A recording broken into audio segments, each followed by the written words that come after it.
leadership secret of Pharaoh. Ladies and gentlemen, we are looking at the life of Joseph, a man who was destined for greatness. But in the story of Joseph, we come across an interesting figure called Pharaoh. And I want to look at the life of Pharaoh because there are some powerful leadership truths that you and I can benefit from. I remember when I was imprisoned in Tanzania for 2 years, 3 months, I was sent to the maximum prison of Tanzania, the largest prison. This prison was constructed to hold 1,500 prisoners, but it had 5,000 prisoners. It was full. And to my amazement, on every shift, they had less than 10 prison warders serving. Less than 10 prison warders working inside the prison, bringing order to 5,000 prisoners. Initially, I thought there would be calamity, outbreak of violence or something like that, but the whole time I was there was peace and order. And I started studying the leadership that was there. And I realized that the 5,000 prisoners were managed not through the overemploying of prison warders, but they were managed through dividing the prisoners into small groups, and each group of prisoners had a captain. And all the captains had a senior captain. And the captains were divided into certain ranks, and all of these captains reported to each other. Hence, when the prison warders went into the prison, they just went to relax. They really didn't do anything. They went there, waited for lunch, and the prisoners cooked very good meals for them, gave them, and that's all they did. So when we look at this, we also learned that in leadership, there are some leadership secrets. And I believe that Pharaoh also employed similar leadership secrets. That's why today I want us to look at the leadership secrets of Pharaoh.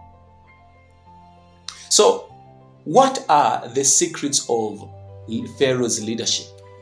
Remember, Pharaoh is the one who was ruling when Joseph was employed. And he employed Joseph to become the overall commander over the entire Egypt. And as a result, Egypt became very prosperous. It became the richest nation on earth. It became the superpower. And you sit back and wonder, how did Egypt become so powerful? Because of the following reasons. Number one, Pharaoh was sensitive to the voice of God.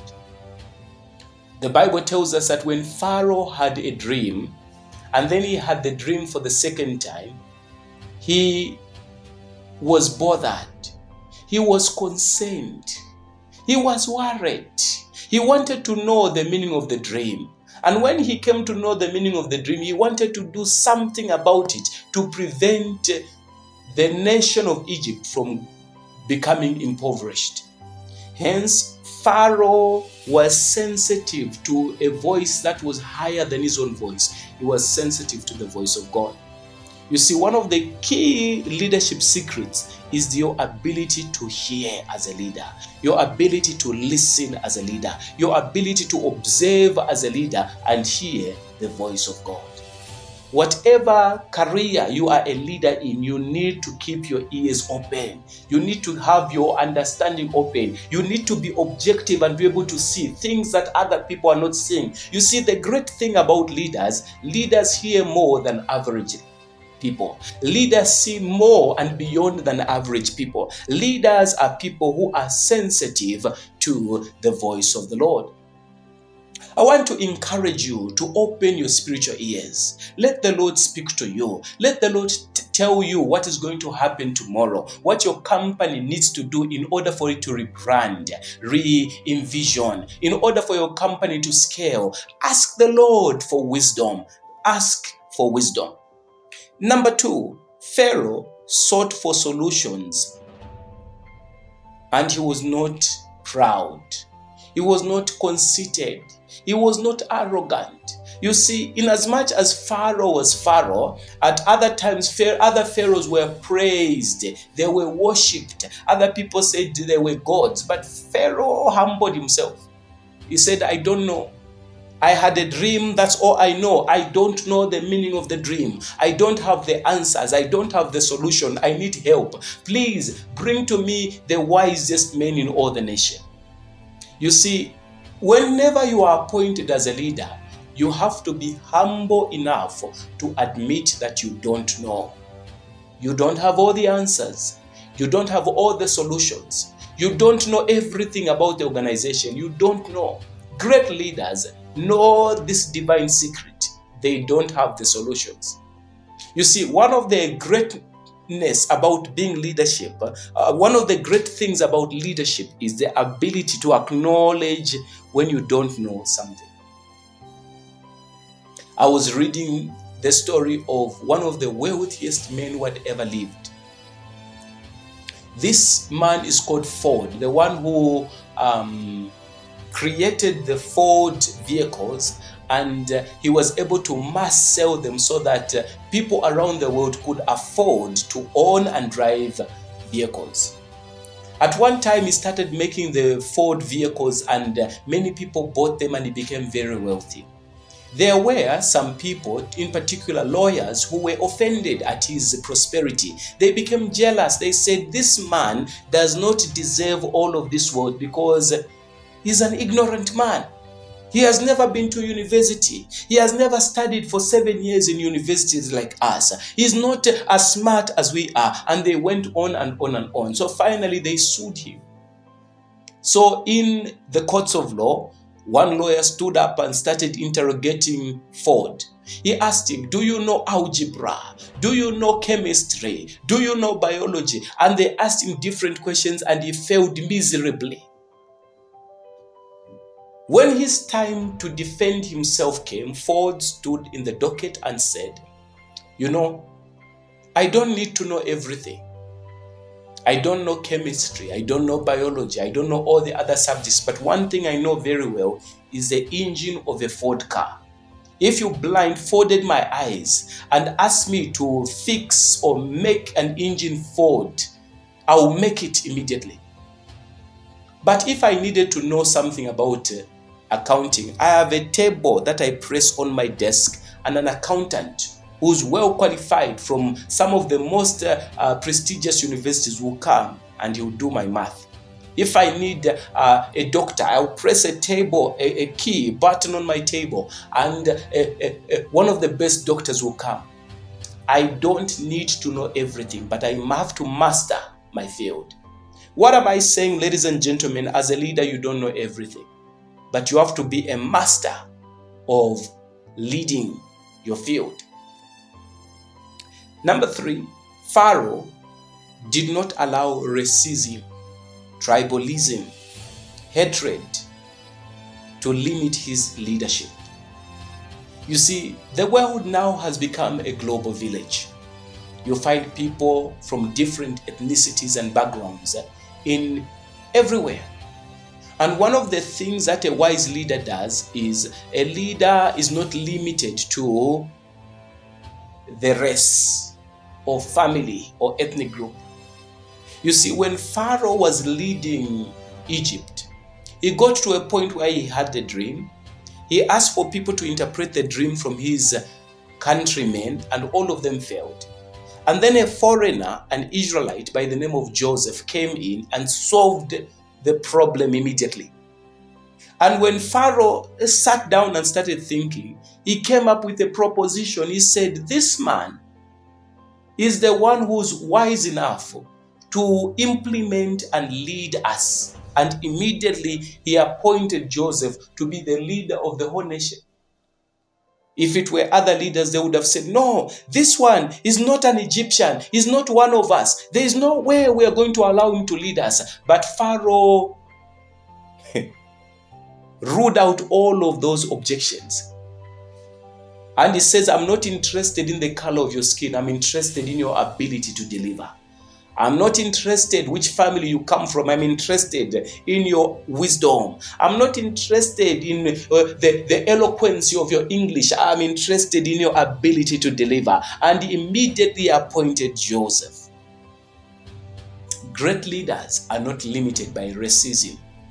You see, if for some reason you are dismayed by other people's races, you are not a great leader. You are a poor leader. If for some reason you are not comfortable with working with people from different backgrounds, tribes, and ethnicity and races, then you are a poor leader, because great leaders rise above that. At one time, the late president of South Africa, Nelson Mandela, after he was in prison for over 27 years in prison, he came out and he was appointed to be the president of South Africa. Nelson Mandela had the privilege of choosing his cabinet. And after he was appointed, the very people who took him in prison and led him to spend 27 years suffering in prison were some of the people who were ruling the nation. After he got back in power, guess what he did? He called some of the brilliant ones and said, come and lead the nation with me. One time, he even called one of the prison authorities who was cruel, and he appointed him to be his personal guard.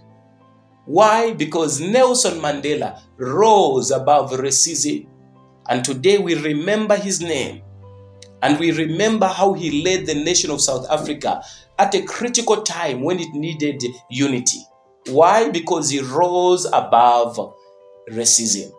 I want to encourage you, my brother, my sister, rise above racism. The next point is number 4, Pharaoh delegated. Pharaoh delegated. He appointed other people to do his work. You see, Pharaoh could have said, no, me, I'm Pharaoh. I'm the leader. I oversee all of Egypt. There is no way anyone else can come and oversee and do this job. But Pharaoh was a wise leader. He said, no, Joseph, I'm appointing you to lead this nation. As for me, I'm going on vacation. Good leaders delegate. Poor leaders, they want to do everything.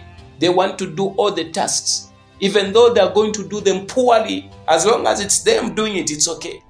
But when another person does the same job better than them, they are offended. They are upset. No, not for Pharaoh. Pharaoh said, come on, Joseph, you can do it. Do it. And he went and started eating. He relaxed, doing something else. Why? Because he knew that somebody who was much more capable can do it. I want to let you know that everything that you do in that company, there are always people who can do it. There are always people who can do the same tasks better than you. You see, your ability to lead is not measured by the multitude of tasks that you're doing. It's measured by the number of people you are able to train and empower to do the same tasks even better. I always tell my fellow leaders that your leadership is not determined by how many tasks you are doing. It's measured by the number of people you are empowering to do the tasks that you're doing even better than you.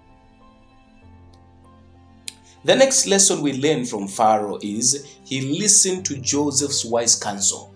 Pharaoh was a good listener. He stopped, he listened, he learned.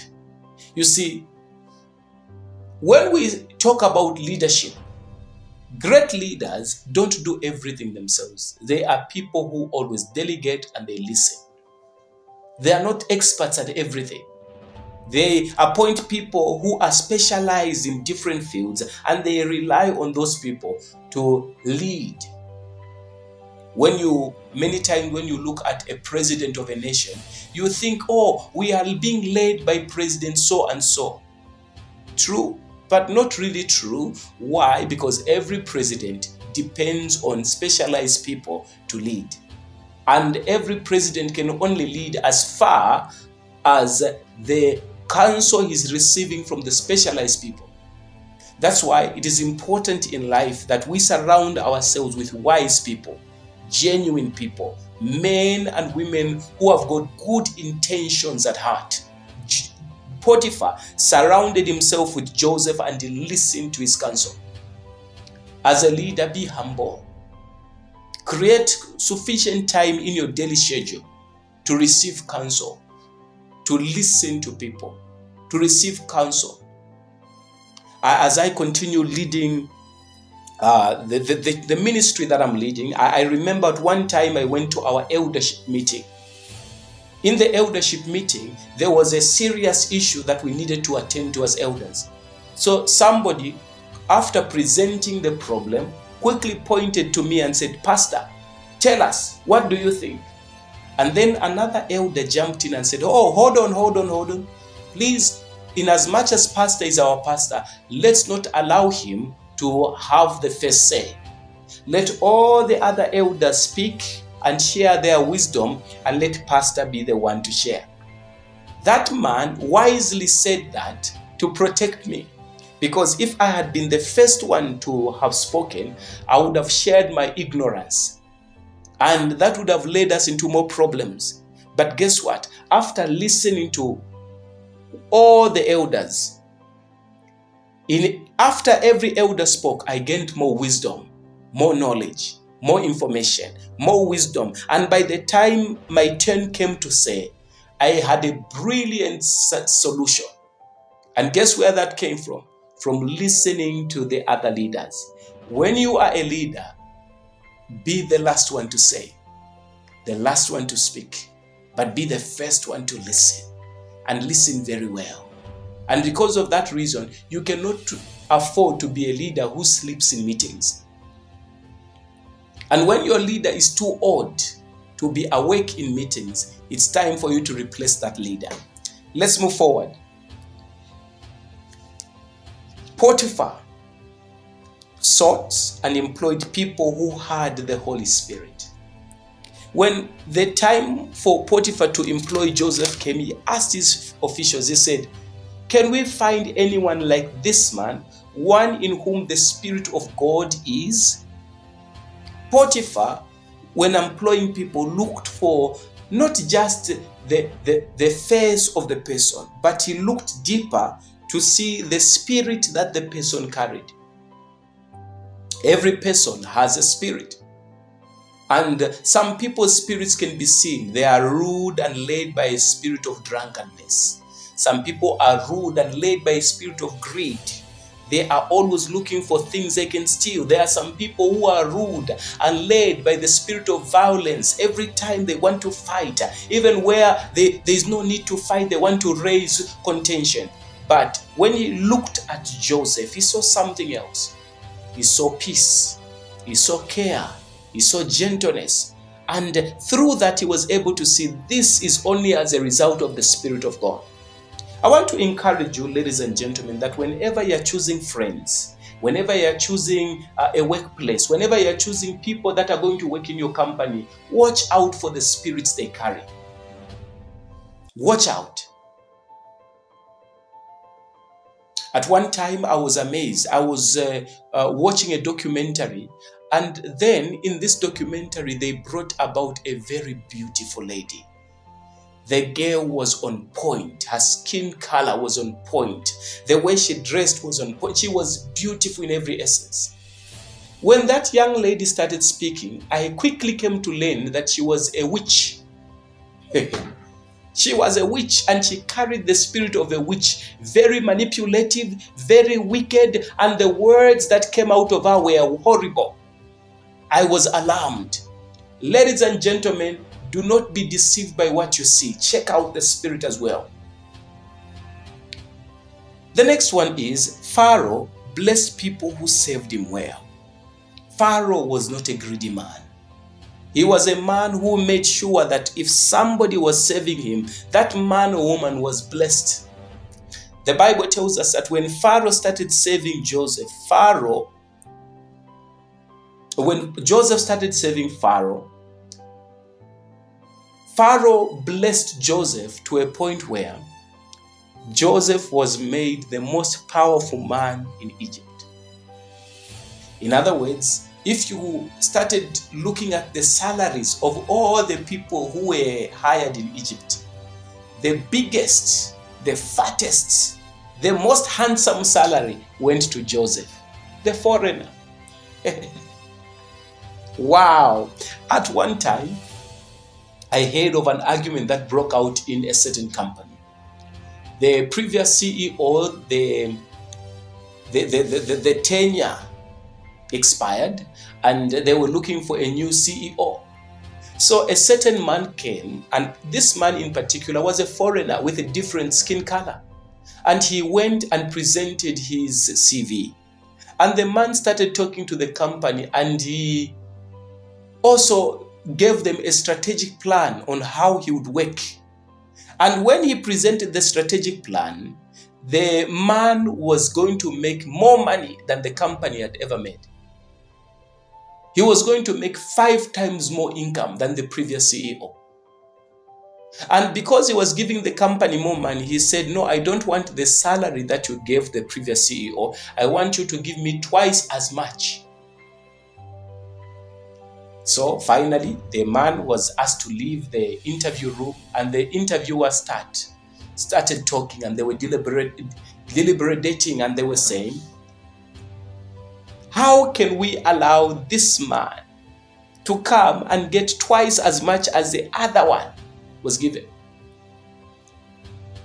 And they said, no, we can't employ him because he's asking for too much money. There's no way we can pay him twice as much as we paid the other one. So one wise man stood up in the meeting and said, look at it in this way. This man is bringing 5 times more money than what the previous man brought. When we look at the income that we are going to have and we remove his salary, we are going to remain with him a lot of more money. So what we pay him is not an issue.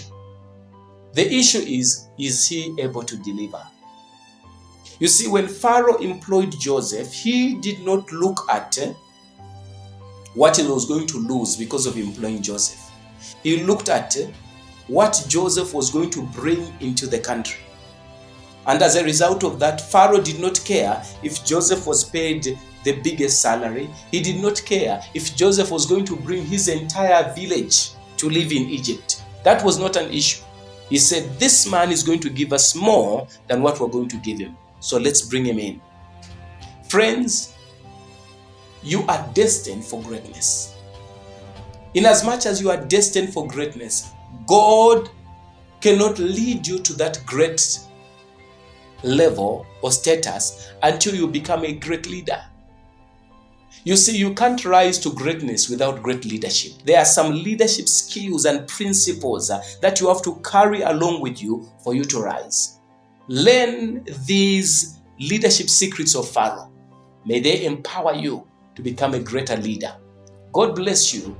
Bye-bye for now, and join us for the next lesson in manifesting your destiny. Bye-bye for now.